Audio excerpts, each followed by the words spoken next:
Elizabeth Hale est une aristocrate anglaise qui est née du général William Amherst en 1774. C'est une femme très différente de Madeleine de Verchères, bien sûr parce que son origine est complètement différente. En tant que femme riche et anglaise, elle a accès à une éducation assez bonne. Elle va apprendre tout ce qu'une bonne femme apprend à l'époque, c'est-à-dire le chant, la danse et surtout le dessin.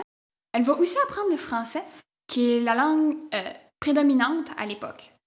En 1799, elle va se marier à John Hale, un homme qui travaille en politique. Leur déménagement au Bas-Canada se fait en 2 étapes.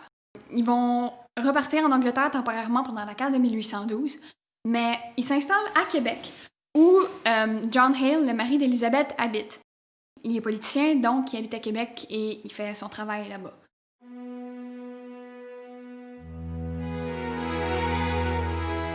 En 1819, ils vont acheter la seigneurie de Sainte-Anne comme domaine d'été.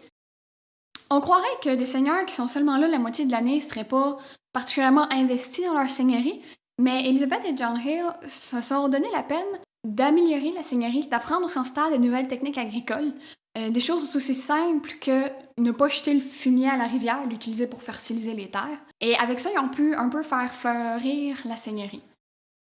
Beaucoup de l'histoire d'Elizabeth est marquée par le fait que l'Angleterre lui manquait. Elle est restée en contact continu avec l'Angleterre, surtout à travers une correspondance qu'elle avait avec son frère. C'était une correspondance particulière.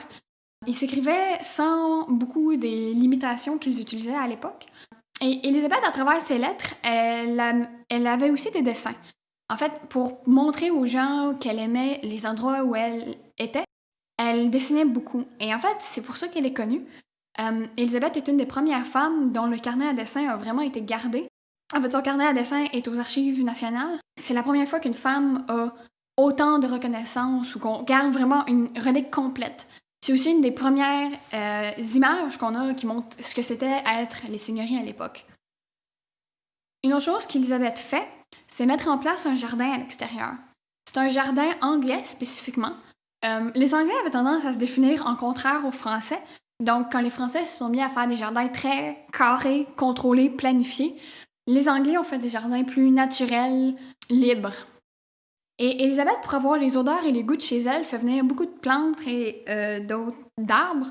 Entre autres, elle fait venir des fraises et des chênes. Certains de ces arrivages fonctionnent moins bien que d'autres. Par exemple, essayer de planter un oranger au Québec.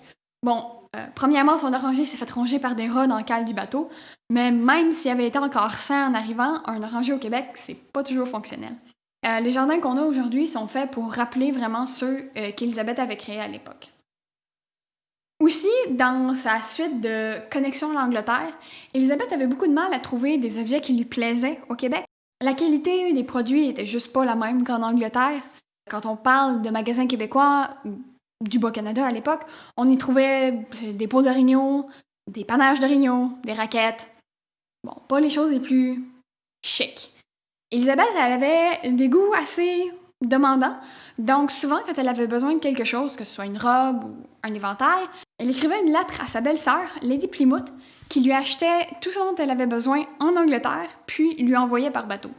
C'est un processus assez long et probablement qu'il y avait beaucoup de choses qui se perdaient en chemin, mais pour la qualité qu'Elizabeth voulait, c'était la meilleure façon de le faire.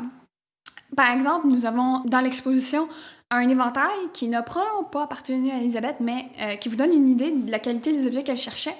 On parle d'un éventail qui est en ivoire, en ocre et en dentelle. Vraiment pas des objets ou des matériaux qui étaient communs ici à l'époque. Elizabeth aussi était une femme chic, je vous l'ai dit, et les femmes ici avaient vraiment pas les mêmes standards.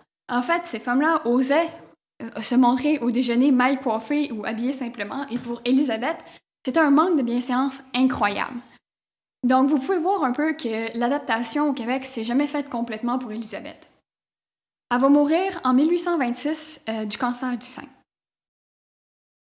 C'est tout pour cet étage. Si vous avez des questions, gênez-vous pas à les poser au guide. Sinon, vous pouvez prendre le temps de lire les panneaux à votre aise, puis continuer votre visite quand vous êtes prêt.